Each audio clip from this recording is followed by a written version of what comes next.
नमस्कार. बुकवाईज विथ अनिलमध्ये आपलं स्वागत आहे. कधी विचार केलाय का की काही लोक कोणत्याही परिस्थितीत शांत राहून यशस्वी होतात, तर काही लोक छोट्याशा संकटानेही विचलित का होतात? हो, मला नेहमी वाटते की यशस्वी लोकांकडे काहीतरी स्पेशल असतं. पण स्टीफन कोव्ही म्हणतात की हे सर्व तुमच्या सवयींवर अवलंबून आहे. अगदी बरोबर. आज आपण अशा 7 सवयींबद्दल बोलणार आहोत, ज्या केवळ तुमची पर्सनॅलिटी नाही, तर तुमचं चारित्र्य म्हणजे कॅरेक्टर बदलून टाकतील. यातल्या पहिल्या 3 सवयी तुम्हाला स्वतःवर विजय मिळवायला शिकवतात. एक मिनिट, तुम्ही पर्सनॅलिटी आणि चारित्र्य हे 2 वेगळे शब्द वापरलेत. आपण सहसा हे शब्द म्हणजे एकाच अर्थाने वापरतो. यात नेमका फरक काय आहे? खूप महत्वाचा प्रश्न आहे हा. कारण याच फरकात या पुस्तकाचं सार दडलंय. बघा, पर्सनॅलिटी म्हणजे काय, तर आपलं बाह्य रूप. म्हणजे आपली बोलण्याची पद्धत, वागण्याची शैली. हो, याला पर्सनॅलिटी एथिक म्हणतात. याने तुम्ही लोकांना पटकन इम्प्रेस करू शकता. पण हा प्रभाव तात्पुरता असतो. अच्छा. या उलट चारित्र्य म्हणजे तुमची मूल्य, तुमचे सिद्धांत, तुमची सचोटी, हे आतून येतं. याला कॅरेक्टर एथिक म्हणतात. याला वेळ लागतो, पण याचा प्रभाव आयुष्यभर टिकतो. म्हणजे लगेच यशस्वी कसं दिसावं यावर लक्ष देण्याऐवजी खरंच यशस्वी कसं बनावं यावर फोकस करायचं? परफेक्ट. बदलाची सुरुवात आतून स्वतःपासून करायची. आणि याच प्रवासाची पहिली पायरी म्हणजे पहिली सवय, प्रोॲक्टिव्ह व्हा. प्रोॲक्टिव्ह हा शब्द आपण नेहमी वापरतो, म्हणजे खूप उत्साही असणं, पुढाकार घेणं. हो, आपल्याला तसंच वाटतं, पण कोव्ही यांचा अर्थ त्यापेक्षा खूप खोल आहे. तो काय आहे? हे समजून घेण्यासाठी मानसशास्त्रज्ञ विक्टर फ्रँकल यांचं एक वाक्य खूप महत्वाचं आहे. ते म्हणतात, कोणतीही घटना आणि तुमची प्रतिक्रिया या दोन्हींच्या मध्ये एक जागा असते. एक जागा? हो, आणि त्या जागेत तुमची प्रतिक्रिया निवडण्याचं स्वातंत्र्य दडलेलं असतं. प्रोॲक्टिव्ह लोक ही जागा ओळखतात आणि तिचा वापर करतात. ते विचार करून प्रतिसाद देतात. आणि रिॲक्टिव्ह लोक ही जागा ओळखतच नाहीत. त्यांच्या बाबतीत घटना घडली की लगेच प्रतिक्रिया येते. जसं की कुणीतरी हॉर्न वाजवला की लगेच राग येतो. हो, किंवा हवामान खराब झालं की मूड खराब, बॉस ओरडला की पूर्ण दिवस गेला कामातून. अगदी. त्यांची मनस्थिती म्हणजे जणू काही टीव्हीचा रिमोट कंट्रोल, जो जगाच्या हातात असतो. हे खरंय. खूप वेळा असं होतं, आपलं सुख, आपला आनंद सगळं काही बाहेरच्या परिस्थितीवर अवलंबून असतं. पण यातून बाहेर कसं पडायचं? कारण तक्रार करणं तर खूप सोपं वाटतं. त्यासाठी कोव्ही एक जबरदस्त टूल देतात. ते म्हणतात, आपल्या आयुष्यात 2 वर्तुळं असतात. एक आहे चिंतेचं वर्तुळ, म्हणजे सर्कल ऑफ कन्सर्न. यात काय काय येतं? यात त्या सगळ्या गोष्टी येतात ज्याची आपल्याला चिंता वाटते. देशाची अर्थव्यवस्था, राजकारण, ट्रॅफिक, दुसऱ्या लोकांचं आपल्याबद्दलचं मत, ज्यावर आपला थेट ताबा नसतो. बरोबर. आणि दुसरं जास्त महत्वाचं वर्तुळ आहे प्रभावाचं वर्तुळ, सर्कल ऑफ इन्फ्लुएन्स. यात त्या गोष्टी येतात ज्यावर आपला थेट ताबा असतो. जसं की आपलं आरोग्य, आपलं ज्ञान, आपल्या सवयी, आपलं काम. अगदी. आता गंमत बघा. रिॲक्टिव्ह लोक आपला सगळा वेळ आणि ऊर्जा चिंतेच्या वर्तुळात वाया घालवतात.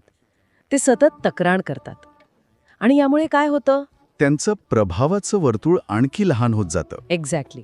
आणि प्रोॲक्टिव्ह लोक ते त्यांच्या प्रभावाच्या वर्तुळावर लक्ष केंद्रित करतात. ते विचार करतात, या परिस्थितीत मी काय करू शकतो? हो, ते त्यांच्या आरोग्यावर, कौशल्यांवर, नात्यांवर काम करतात. आणि जेव्हा तुम्ही तुमच्या प्रभावाच्या वर्तुळावर काम करता, तेव्हा ते हळूहळू मोठं व्हायला लागतं. आणि मग चिंतेच्या वर्तुळातील गोष्टींवरही आपला प्रभाव पडू लागतो. यावर एक छान उदाहरण आहे पुस्तकात, त्या नर्सचं. हो. स्टीफन कोव्ही त्यांच्या एका व्याख्यानाचा अनुभव सांगतात. एक नर्स होती जी एका खूप आजारी आणि चिडचिड्या रुग्णाची काळजी घ्यायची. तो रुग्ण तिच्या प्रत्येक कामात चुका काढायचा, तिच्यावर ओरडायचा. की नाही? हो. आणि त्यामुळे ती नर्स खूप दुःखी होती. तिचं आयुष्य त्या रुग्णाच्या वागण्याने कंट्रोल झालं होतं. ती पूर्णपणे रिॲक्टिव्ह झाली होती. पण मग बदल कसा झाला? तिने कोव्ही यांचं प्रोॲक्टिव्हिटीवरचं व्याख्यान ऐकलं आणि तेव्हा तिला त्या जागेचा शोध लागला, घटनेनंतर आणि प्रतिक्रियेपूर्वीच्या जागेचा. अच्छा. आणि तिला काय कळलं? तिला कळलं की तो रुग्ण तिला त्रास देत नव्हता, तर ती स्वतः त्रास करून घेणं निवडत होती. तिने ठरवलं की ती आता तिच्या प्रभावाच्या वर्तुळावर काम करेल. मग तिने काय केलं? दुसऱ्या दिवसापासून तिने त्या रुग्णाच्या वागण्याकडे दुर्लक्ष केलं आणि त्याच्यावर मनापासून प्रेम करायला, अधिक चांगली सेवा द्यायला सुरुवात केली. तिने तिच्या भावनांचा रिमोट कंट्रोल स्वतःच्या हातात घेतला. वा, म्हणजे आपल्या आनंदाची किल्ली दुसऱ्यांच्या खिशात ठेवायची नाही, ती स्वतःजवळ ठेवायची. ही आहे पहिली सवय. आणि एकदा तो रिमोट कंट्रोल आपल्या हातात आला की मग सर्वात मोठा प्रश्न येतो, आता कोणतं चॅनल लावायचं, आयुष्य कोणत्या दिशेने न्यायचं. आणि इथेच दुसरी सवय येते. हं. अंतिम ध्येय मनात ठेवून सुरुवात करा. Begin with the and in mind. हो, हे ऐकायला खूप सोपं वाटतं की कोणतंही काम सुरू करण्याआधी प्लॅन करा, पण याचं महत्त्व त्याहून खूप जास्त आहे. म्हणजे ही सवय म्हणजे निव्वळ प्लॅनिंग नाही, तर पर्सनल लीडरशिप आहे. म्हणजे आपलं आयुष्य कसं असावं याची व्याख्या स्वतः करणं, नाहीतर जग आपल्यासाठी ती व्याख्या ठरवतं. बरोबर. कोवी म्हणतात, कोणतीही गोष्ट दोनदा घडते. हां. एकदा आपल्या मनात, आणि दुसऱ्यांदा प्रत्यक्षात. अगदी जसं की घर बांधण्याचं उदाहरण. हं. आधी त्याचा नकाशा, त्याचा प्लॅन मनात किंवा कागदावर तयार होतो. आणि मग प्रत्यक्षात घर उभं राहतं. एकदम बरोबर. पण जर मनात तयार झालेला प्लॅनच चुकीचा असेल तर, समजा तुम्ही खूप मेहनत करून यशाची शिडी चढत आहात, पण जेव्हा तुम्ही शिखरावर पोहोचता तेव्हा तुम्हाला कळतं की ही शिडी चुकीच्या भिंतीला लावलेली होती. अरे बापरे, म्हणजे इतकी मेहनत वाया गेली, हे खूपच निराशाजनक आहे. आणि आपल्यापैकी बरेच जण हेच करत असतात. आपण पैसा, प्रसिद्धी, पद यांसारख्या गोष्टींच्या मागे धावत असतो, का? कारण समाजाच्या नजरेत तेच यश आहे. पण आपण स्वतःला कधी विचारत नाही की माझ्यासाठी यशाची व्याख्या काय आहे, किंवा माझ्यासाठी सर्वात महत्त्वाचं काय आहे. बरोबर. ही सवय आपल्याला तो प्रश्न विचारायला लावते. पण हे करायचं कसं? रोजच्या धावपळीच्या जीवनात इतका मोठा विचार कसा करायचा? त्यासाठी कोवी एक खूप प्रभावी व्यायाम करायला सांगतात. ते म्हणतात, कल्पना करा की तुम्ही 3 वर्षांनी तुमच्या स्वतःच्या अंत्यसंस्काराला उपस्थित आहात. काय? हो, आणि तिथे तुमचे कुटुंबीय, मित्र, सहकारी तुमच्याबद्दल बोलणार आहेत. तुम्हाला त्यांच्या तोंडून तुमच्याबद्दल काय ऐकायला आवडेल? की तो एक चांगला वडील होता, किंवा तिने इतरांना नेहमी मदत केली. बरोबर. तो त्याच्या मूल्यांशी प्रामाणिक राहिला. हा विचारच आपल्याला आपल्या खऱ्या प्रायोरिटीज दाखवतो. आपलं लक्ष तात्पुरत्या गोष्टींवरून खऱ्या महत्त्वाच्या गोष्टींवर येतं. आणि मग आपली मूल्य, आपली सिद्धांत स्पष्ट होतात. अगदी. आणि एकदा तुमची मूल्य स्पष्ट झाली की तुम्ही तुमचं वैयक्तिक मिशन स्टेटमेंट लिहू शकता. हे तुमच्या आयुष्याचं संविधान आहे. हे तुम्हाला दिशा दाखवतं. अच्छा, म्हणजे मग कोणताही निर्णय घेताना आपण स्वतःला विचारू शकतो की हे माझ्या मिशन स्टेटमेंटशी जुळतं का? परफेक्ट. म्हणजे दुसरी सवय आपल्याला आपल्या आयुष्याचा नकाशा किंवा ब्लूप्रिंट तयार करायला शिकवते, जेणेकरून आपण चुकीच्या दिशेने प्रवास करणार नाही. ओके, तर पहिली सवय म्हणते तुम्ही तुमच्या आयुष्याचे ड्रायव्हर आहात. हो.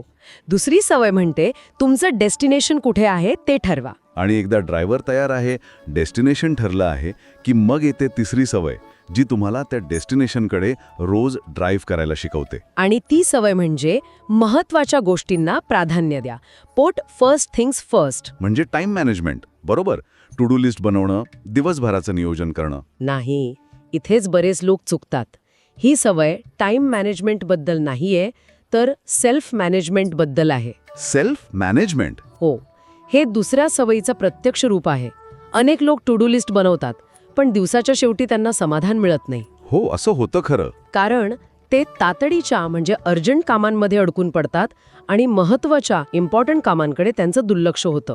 तातडीचं आणि महत्त्वाचं यात नेमका फरक काय आहे? कधीकधी दोन्ही गोष्टी सारख्याच वाटतात. हाच या सवयीचा गाभा आहे. हे समजून घेण्यासाठी कोवी एक जबरदस्त टाइम मॅनेजमेंट मॅट्रिक्स देतात. ते आपल्या कामांना 4 भागांमध्ये विभागतात. ओके. पहिला भाग आहे तातडीचं आणि महत्त्वाचं, जसं की एखादी जवळ आलेली डेडलाईन, एखादी मोठी समस्या किंवा आजारपण. या गोष्टींवर आपल्याला लगेच लक्ष द्यावं लागतं. बरोबर, याला आपण टाळू शकत नाही.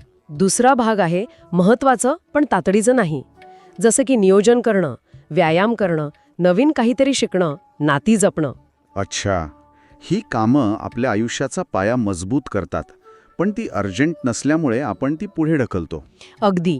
कोवी म्हणतात, यशस्वी लोक आपला जास्तीत जास्त वेळ याच दुसऱ्या भागात घालवतात.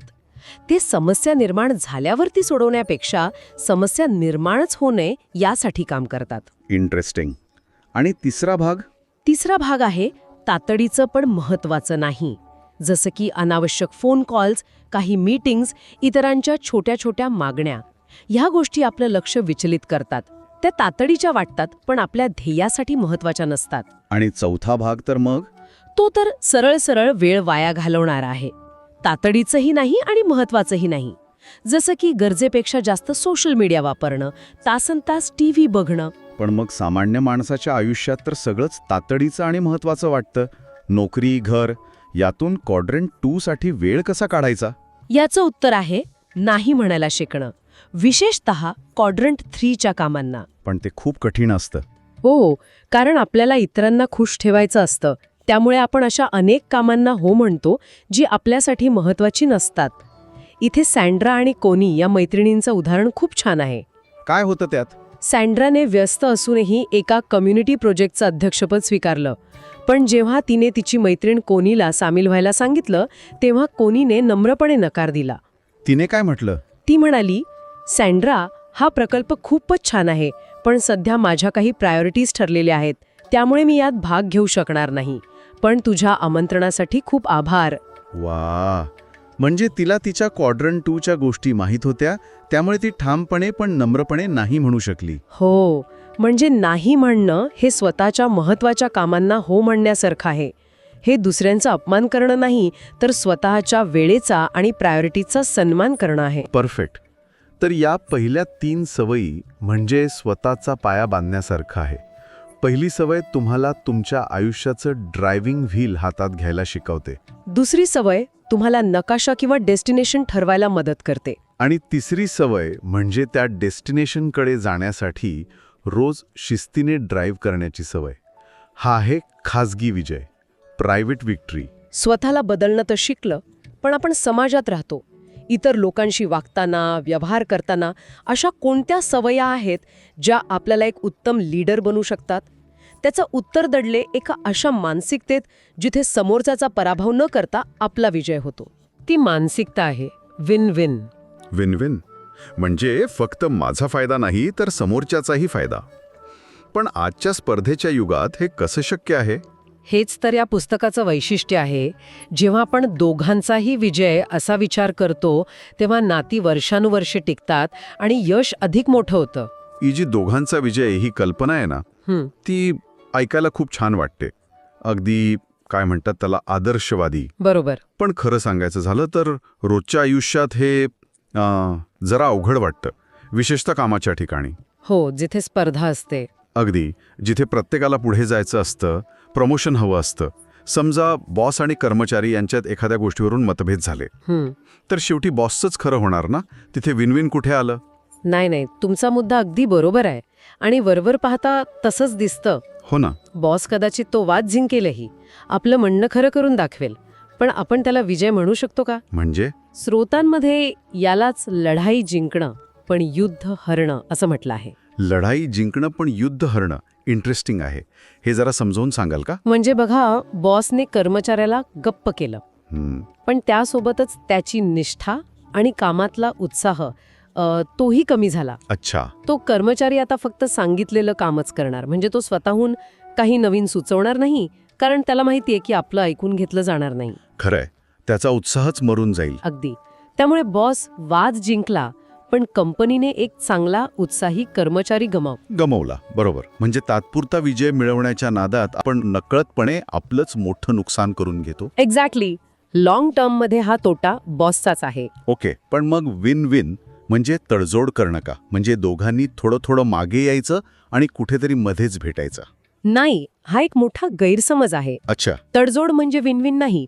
तडजोडीत कसं होतं, दोघांनाही थोडं थोडं गमवावं लागतं. हो, कोणीच पूर्णपणे खुश नसतं. बरोबर. विन विन म्हणजे असा तिसराच उत्तम पर्याय शोधणं जो दोघांनाही सुरुवातीला सुचलेला नसतो. एक तिसराच पर्याय. हो, एक असा मार्ग जिथे दोघांनाही वाटतं की वा, हे तर माझ्या मूळ कल्पनेपेक्षाही भारी आहे. हे खूपच छान आहे. आणि हे फक्त ऑफिसपुरतं मर्यादित नाहीये. बरोबर. अजिबात नाही. ॲक्च्युली ही मानसिकता आपल्या वैयक्तिक नात्यांमध्ये जास्त महत्वाची आहे. जसं की नवरा बायको, पालक आणि मुलं, मित्रमैत्रिणी, जिथे तुम्हाला नातं टिकवायचं आहे तिथे मी जिंकलो तू हरलास ही वृत्ती चालतच नाही. नाही चालणार. जेव्हा तुम्ही समोरच्या व्यक्तीच्या सुखाचा, तिच्या विजयाचा विचार करता, तेव्हाच नात्यात विश्वास आणि प्रेम वाढतं. आणि तेच खरं यश आहे, नाही का? खरंय. पण हे विन विन साधणं हे खूप कठीण वाटते. म्हणजे समोरच्याला नक्की काय हवंय, त्याच्या मनात काय चाललंय हे कळल्याशिवाय आपण दोघांसाठी चांगला पर्याय कसा शोधणार? बरोबर. खरं तर बहुतेक वेळा आपण समोरच्याचं नीट ऐकूनच घेत नाही. तुम्ही अगदी कळीच्या मुद्द्याला हात घातलाय आणि म्हणूनच 5वी सवय येते. ओके. आपण लिहायला शिकतो, वाचायला शिकतो, बोलायलाही शिकतो, पण दुसऱ्याचं म्हणणं शांतपणे त्याला समजून घेण्याच्या उद्देशाने कसं ऐकावं हे आपल्याला कोणी शिकवतच नाही. नाही, याचं कधी ट्रेनिंग मिळत नाही. त्यामुळे बहुतेक लोक उत्तर देण्यासाठी ऐकत असतात. उत्तर देण्यासाठी ऐकणं म्हणजे काय नेमकं? म्हणजे बघा, समोरचा बोलत असताना आपल्या डोक्यात विचार सुरू असतात. याला काय उत्तर देऊ, माझा मुद्दा कसा मांडू, हा कुठे चुकतोय. आपण फक्त संधी शोधत असतो की हा कधी थांबतो आणि मी कधी बोलायला सुरुवात करतो. हो, हे होतं, अगदी होतं. या उलट श्रोतांमध्ये सहानुभूतीने ऐकणे म्हणजे एम्पॅथेटिक लिसनिंग यावर खूप भर दिला आहे. सहानुभूतीने ऐकणे, एम्पॅथेटिक लिसनिंग, हे ऐकायला खूप मोठं वाटतंय. याचा नेमका अर्थ काय? कसं करायचं हे? सोप्या भाषेत सांगायचं तर स्वतःचे चष्मे बाजूला ठेवून समोरच्या व्यक्तीच्या नजरेतून जग पाहण्याचा प्रयत्न करणे. ओके. वाटतंय. याचं एखादं रोजच्या आयुष्यातलं उदाहरण आहे का श्रोतांमध्ये? म्हणजे हे नेमकं कसं दिसतं आणि आपण कुठे चुकतोय हे स्पष्ट होईल. हो, एक खूपच मजेशीर आणि तितकंच प्रभावी उदाहरण आहे. एका ऑप्टोमेट्रिस्टचं, म्हणजे डोळ्यांच्या डॉक्टरचं. अच्छा. कल्पना करा, एक रुग्ण डोळ्यांच्या समस्येसाठी डॉक्टरकडे जातो आणि सांगतो, डॉक्टर मला काहीच स्पष्ट दिसत नाहीये. ठीक आहे, सामान्य तक्रार आहे. हो, आता डॉक्टरने काय करायला हवं? त्याची तपासणी करायला हवी, डोळे तपासायला हवेत. बरोबर, समस्या काय आहे हे शोधायला हवं. पण हा डॉक्टर तसं काहीच करत नाही. तो स्वतःच्या नाकावरचा चष्मा काढतो आणि त्या रुग्णाला देतो. काय? स्वतःचा चष्मा? काही? हो, आणि तो म्हणतो, घ्या, हा लावा. मी हा चष्मा 10 वर्षांपासून वापरतोय. मला सगळं काही एकदम क्लिअर दिसतं. तुम्हालाही दिसेल. अरे देवा. आता तुम्हीच सांगा, त्या रुग्णाला काही दिसेल का? अजिबात नाही. उलट त्याला आधीपेक्षा जास्त धूसर दिसायला लागेल. आणि तसंच होतं. रुग्ण म्हणतो, डॉक्टर मला काहीच दिसत नाहीये. मग तर डॉक्टर त्याच्यावरच चिडतो. तो म्हणतो, अहो तुम्ही नीट प्रयत्नच करत नाहीयेत. मी तुम्हाला मदत करायचा प्रयत्न करतोय आणि तुम्ही कृतज्ञपणा करताय. बापरे, हे तर खूपच विचित्र आहे. पण एक मिनिट, हे ऐकून मला जाणवतं की आपण नकळतपणे किती वेळा तो ऑप्टोमेट्रिस्ट बनतो. बरोबर. कोणी मित्र किंवा कुटुंबातला सदस्य आपल्याकडे समस्या घेऊन येतो आणि आपण त्याचं पूर्ण ऐकून घेण्याआधीच आपला सल्ला त्याच्यावर लादतो. हो, अरे हे असं कर, मी तुझ्या जागी असतो ना तर मी. अगदी तसंच. आपण आधी निदान न करताच उपचार करायला जातो. वाह, निदान न करता उपचार. आपण आधी समस्या समजूनच घेत नाही आणि थेट उपाय सांगायला लागतो. आणि जेव्हा आपण असं करतो तेव्हा समोरच्या व्यक्तीचा आपल्यावरचा विश्वास उडून जातो. खरंय. त्याला खात्री पडते की आपल्याला त्याच्या समस्येशी काही देणं घेणं नाहीये. आपल्याला फक्त आपलं म्हणणं खरं करायचंय. आणि मग ती व्यक्ती आपलं ऐकत नाही. मग आपल्याला राग येतो. ती ऐकणारच नाही. या उलट जेव्हा आपण त्या व्यक्तीला शांतपणे, सहानुभूतीने ऐकून घेतो तेव्हा आपण तिचा विश्वास जिंकतो. तिला वाटतं की जगात किमान एक तरी व्यक्ती आहे जी मला समजून घेते. आणि एकदा का तुम्ही तो विश्वास जिंकलात की मग ती व्यक्ती आपलं ऐकायला तयार होते. अगदी, मग ती तुमचा सल्ला ऐकायला, तुमचं म्हणणं विचारात घ्यायला तयार होते. म्हणून आधी समजून घ्या, मगच समजून घेण्याची अपेक्षा करा. ओके, म्हणजे आधी विन विन मानसिकता ठेवायची. हो, मग समोरच्याला पूर्णपणे समजून घ्यायचं. आणि जेव्हा हे दोन्ही एकत्र येतं तेव्हा काय होतं? तेव्हा ती जादू घडते का, ज्याला लेखक सिनर्जी म्हणतात. बरोबर. हा शब्द ऐकायला खूप तांत्रिक वाटतो, सिनर्जी. 1+1=3 असं काहीतरी. हो, तुम्ही बरोबर पकडलंय. सिनर्जी म्हणजे थोडक्यात संघटन किंवा सहकार्य. पण हे साधं सहकार्य नाही. मग काय आहे? जेव्हा 2 किंवा अधिक व्यक्ती आपले वेगळे दृष्टिकोन, अनुभव आणि कौशल्य एकत्र आणून काम करतात तेव्हा ते जे काही निर्माण करतात ते त्यांच्या वैयक्तिक क्षमतेच्या बेरजेपेक्षा खूप जास्त असतं. अच्छा. म्हणूनच 1+1=3 किंवा 10 किंवा 100. वा, हे ऐकायला खूपच प्रेरणादायी वाटतंय. याचं एक उत्तम उदाहरण म्हणजे नैसर्गिक आपत्ती. म्हणजे जेव्हा पूर येतो किंवा भूकंप होतो तेव्हा आपण पाहतो की लोक जात, धर्म, श्रीमंत, गरीब, राजकीय मतभेद सगळं विसरून एकमेकांना मदत करायला धावतात. हो, हे खरं आहे. त्या परिस्थितीत एक विलक्षण एकी आणि शक्ती निर्माण होते जी सामान्य परिस्थितीत नसते. तीच सिनर्जी. पण हाच माझा प्रश्न आहे. हे आपत्तीच्या वेळी ठीक आहे, पण रोजच्या जगण्यात, ऑफिसमध्ये किंवा घरात जिथे प्रत्येकाचं मत वेगळं असतं तिथे हे कसं शक्य आहे? तिथे तर फक्त वाद होतात, मतभेद होतात, एकत्र येणं तर दूरच राहिलं. याचं कारण म्हणजे आपण सगळे जगाकडे आपापल्या चष्म्यातून पाहतो म्हणजे आणि आपल्याला वाटतं की आपलाच चष्मा बरोबर आहे. आपण जसं जग पाहतो तसंच ते आहे आणि बाकीचे चुकीचे आहेत. म्हणजे प्रत्येकाला वाटतं की माझं तेच खरं. यावर स्रोतांमध्ये काही उपाय सांगितला आहे का, की हा फक्त एक आदर्श आहे? उपाय आहे आणि तो आपल्या विचार करण्याच्या पद्धतीत आहे. ओके. यासाठी स्रोतांमध्ये ऑप्टिकल इल्युजनचं म्हणजे दृष्टिभ्रमाचं एक खूप सुंदर उदाहरण दिलं आहे. एक चित्र आहे जे काही लोकांना दाखवल्यावर त्यांना त्यात एक तरुण सुंदर मुलगी दिसते, ठीक आहे. आणि तेच चित्र दुसऱ्या काही लोकांना दाखवल्यावर त्यांना त्यात एक वयस्कर थकलेली म्हातारी बाई दिसते. एकाच चित्रात. हो, एकाच चित्रात. आणि गंमत म्हणजे दोन्ही गट त्यांच्या जागी बरोबर आहेत. त्या एकाच चित्रात दोन्ही प्रतिमा दडलेल्या आहेत. अरे वा. म्हणजे कोणीच चुकीचं नाहीये. कोणीच नाही. पण कल्पना करा, या दोन्ही गटांना एकत्र आणलं आणि चित्राबद्दल बोलायला सांगितलं. काय होईल? प्रचंड वाद. हो, एक गट म्हणेल तुम्हाला दिसत नाहीये का ही तरुण मुलगी आहे.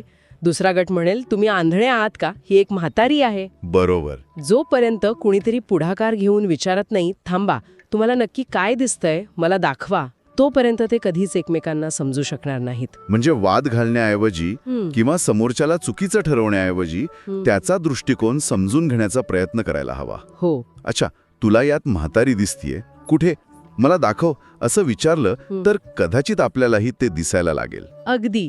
हीच तर सिनर्जीची सुरुवात आहे. अच्छा. सिनर्जी म्हणजे मतभेद संपवणे नव्हे, तर मतभेदांचा आदर करणे.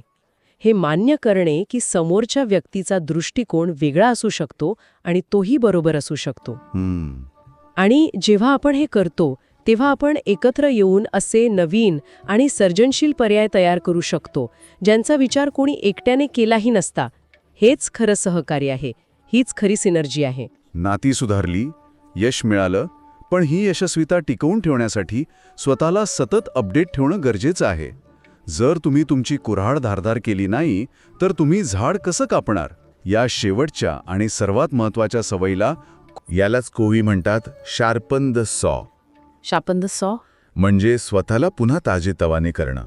आपण कामाच्या गडबडीत स्वतःकडे लक्ष द्यायला विसरतो, तिथेच आपली कार्यक्षमता कमी होते का? अगदी. तुमचं शरीर, मन आणि आत्मा हे तुमचे सर्वात मोठे असेट्स आहेत. त्यांना वेळोवेळी धार लावणं म्हणजेच प्रगतीचा मार्ग आहे. आज आपण हायली इफेक्टिव्ह लोकांच्या ह्या 7व्या आणि मला वाटतं अत्यंत महत्त्वाच्या सवयीवर लक्ष केंद्रित करणार आहोत. बरोबर. ही सवय म्हणजे फक्त एक ब्रेक घेणं नाहीये, तर ही एक अशी गुंतवणूक आहे जी इतर 6 सवयींना जिवंत ठेवते. हो, आणि दीर्घकाळ टिकणाऱ्या यशस्वीतेसाठी कशी आवश्यक आहे हे समजून घेणं महत्त्वाचं आहे. स्रोतांमध्ये तर याला सर्व सवयींचं इंजिन म्हटलं आहे. इंजिन? वा. हो, कारण प्रोॲक्टिव्ह असणं, ध्येय ठरवणं किंवा सिनर्जी साधणं या सगळ्यासाठी ऊर्जा लागते आणि ती ऊर्जा याच 7व्या सवयीतून मिळते. त्याशिवाय इतर सवयी हळूहळू निष्प्रभ होऊ शकतात. बरोबर. चला तर मग ही संकल्पना नीट समजून घेऊया. स्रोतामध्ये याची सुरुवात एका खूप छान गोष्टीने होते. हो, ती झाड तोडणाऱ्या माणसाची गोष्ट. अगदी. कल्पना करा, जंगलात एक माणूस दिसतोय जो खूप दमून गेलाय, घामाने भिजलाय आणि एक झाड तोडण्याचा प्रयत्न करतोय. तो तासांतास हेच काम करतोय आणि आता त्याच्यात त्राण उरलेले नाहीयेत असं दिसतंय. आणि मग एक वाटसरू त्याला विचारतो. तो विचारतो, तुम्ही इतके थकला आहात, थोडा वेळ थांबून तुमच्या करवतीला म्हणजे सॉला धार का लावून घेत नाही? तुमचं काम खूप सोपं होईल. त्यावर तो माणूस वैतागून उत्तर देतो, तुम्हाला दिसत नाही का? माझ्याकडे वेळ नाही, कारण मी झाड तोडण्यात खूप व्यस्त आहे. हे ऐकायला खूप विचित्र वाटतं नाही का? हो, पण थोडा विचार केला तर आपण सगळेच कमी अधिक प्रमाणात त्या माणसासारखेच वागतो. खरंय. आणि इथेच या सवयीचा गाभा आहे. तो माणूस त्याच्या कामात इतका गुंतला आहे की तो मूळ उद्देशच विसरून गेला आहे. मूळ उद्देश म्हणजे कार्यक्षमतेने झाड तोडणे. अगदी. शार्पन द सॉ म्हणजे त्या कामातून बाहेर पडून आपल्या हत्याराची म्हणजेच स्वतःची काळजी घेणे. आणि ही काहीतरी म्हणजे छान विचार असं नाहीये, ही एक अत्यंत महत्वाची उच्च लेव्हरेज ॲक्टिव्हिटी आहे. उच्च लेव्हरेज ॲक्टिव्हिटी म्हणजे कमी वेळात जास्त परिणाम देणारी कृती. बरोबर. आणि हे करण्यासाठी स्रोतांमध्ये 4 मुख्य पैलू सांगितले आहेत. हो. पहिला आणि सर्वात मूलभूत पैलू आहे शारीरिक, म्हणजेच फिजिकल रिन्युअल. आपलं शरीर, कोवी म्हणतात की हे आपलं पहिलं आणि महत्त्वाचं हत्यार आहे. त्यासाठी नियमित व्यायाम, योग्य आहार आणि पुरेशी झोप या 3 गोष्टी आवश्यक आहेत. पण इथेच तर अडचण येते. अनेक जण म्हणतात व्यायामासाठी वेळच नाहीये. अगदी त्या झाड तोडणाऱ्या माणसासारखं. हो ना, पण मुद्दा महागड्या जिममध्ये जाऊन तासभर घाम गाळण्याचा नाहीये. बरोबर. धावणे, वेगाने चालणे, योगा करणे असे साधे व्यायामही पुरेसे आहेत. महत्वाचं आहे ते सातत्य. अगदी. कारण शारीरिक ऊर्जेशिवाय मानसिक ऊर्जा टिकून राहू शकत नाही.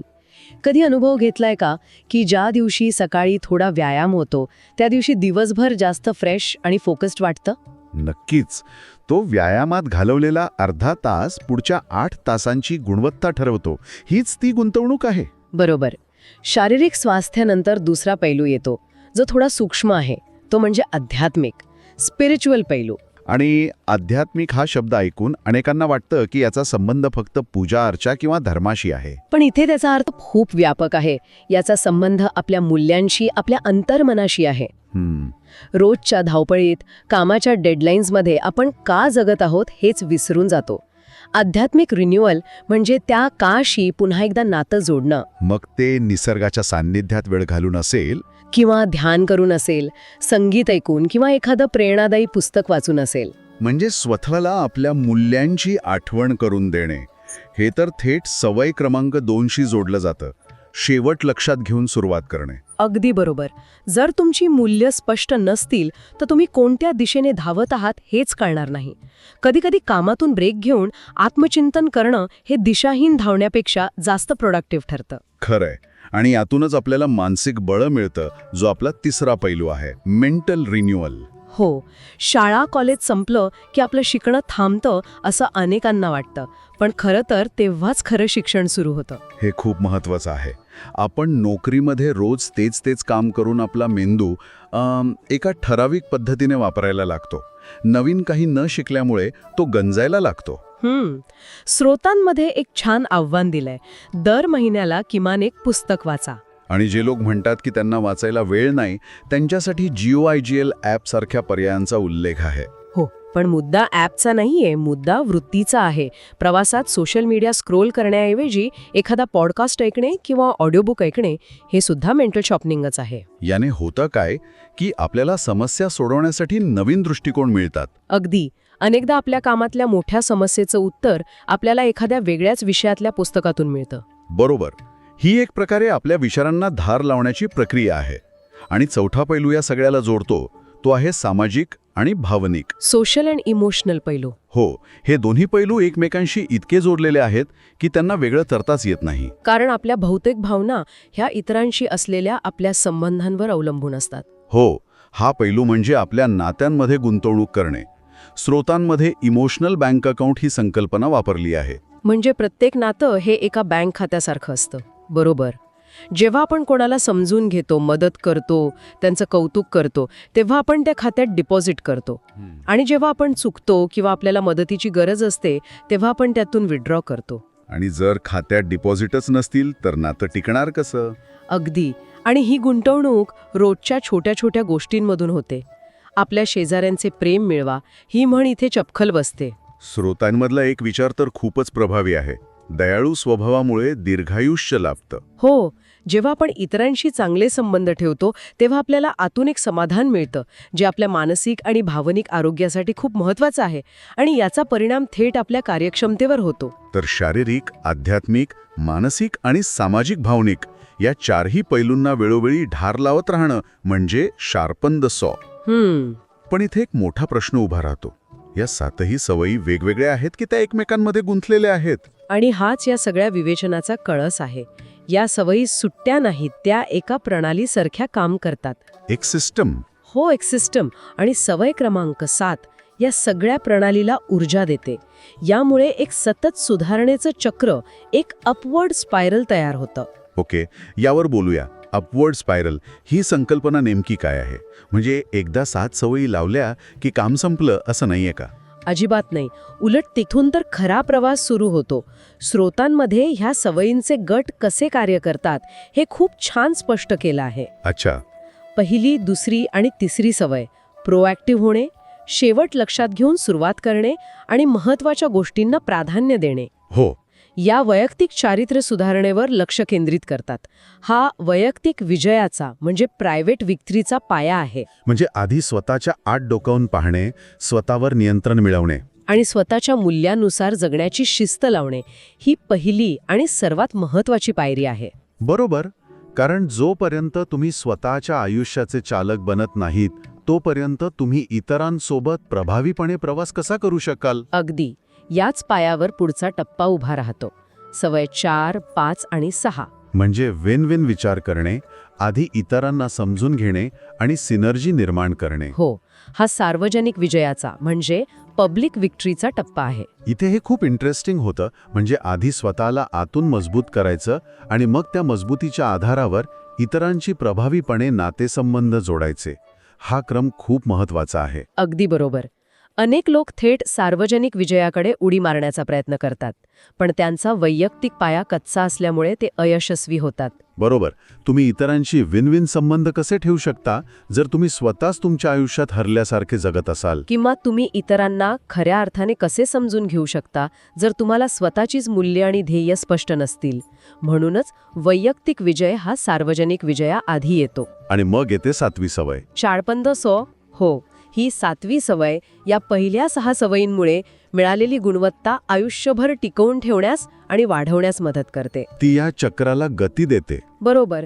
प्रत्येक वेळी जेव्हा तुम्ही या 4 पैलूंवर काम करता तेव्हा तुम्ही स्वतःला एका उच्च पातळीवर घेऊन जाता आणि मग तुम्ही पुन्हा सवय 1 पासून सुरुवात करता, पण एका नवीन अधिक प्रगल्भ पातळीवरून. अच्छा. तुमचं प्रोॲक्टिव्ह असणं अधिक प्रभावी होतं, तुमची ध्येय अधिक स्पष्ट होतात.